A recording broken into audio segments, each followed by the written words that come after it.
జాను, ఏమైంది? ఎందుకలా ఏడుస్తున్నావు? ఏడవడం కాదు సార్, ఆనంద బాష్పాలు. మిమ్మల్ని చూసి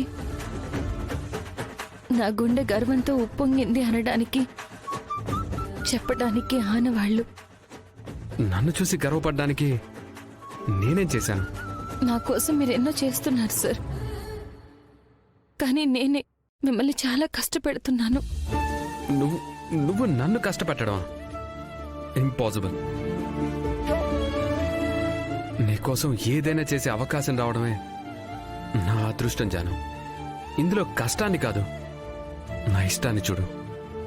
ఎంతో విలాసంగా బతికేవారు, కానీ ఇప్పుడిక్కడ అన్ని అసౌకర్యాలే కదా. అసౌకర్యాలా? ఎవరన్నారు జాను? నేనిక్కడికి వచ్చాకే అసలైన ఆనందాన్ని అనుభవిస్తున్నాను. అవును జాను, ఇచ్చిపుచ్చుకోవడంలో ఉన్న సంతోషం ఏంటో ఇక్కడికి వచ్చాకే తెలుసుకున్నాను.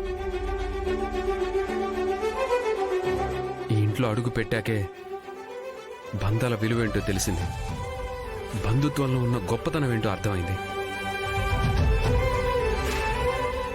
ఎవరితో ఎలా ఉండాలి, ఎప్పుడు ఎలా మాట్లాడాలి, అవతల వాళ్ళని ఎలా అర్థం చేసుకోవాలి, ఇవన్నీ నేను ఇక్కడే కదా జాను నేర్చుకున్నాను.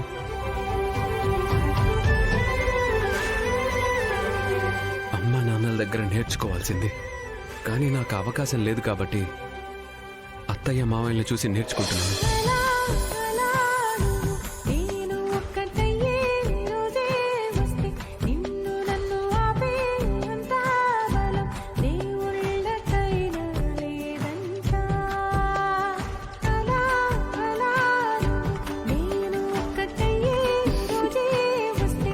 I love you Jai sir. Love you too Janu.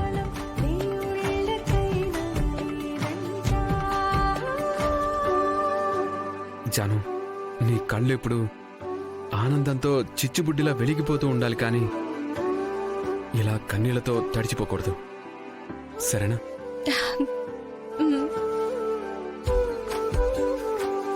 నువ్వే కాదు జాను, మన వాళ్ళందరూ ఎప్పుడు హ్యాపీగా ఉండాలన్నదే నా కోరిక. మా అన్నయ్య ఇంటికి వచ్చేస్తే ఇంకంతా హ్యాపీనే సార్. వస్తాడు జాను, తప్పకుండా వస్తాడు. సార్, చెప్పడం మర్చిపోయాను. రేపు ఎవిడెన్స్లు కలెక్ట్ చేసుకోవడానికి అక్కకి సాయంగా వెళ్తున్నాను. వెళ్ళు జాను, మనం మీ అన్నయ్యని బయటికి తీసుకురావాలి. తర్వాత నీకు నేను క్లాసెస్ కంటిన్యూ చేసి నీతో ఎగ్జామ్స్ రాయించాలి. నీ రిజల్ట్ చూసి మీ ప్రిన్సిపల్ షాక్ అవ్వాలి. తప్పకుండా సార్.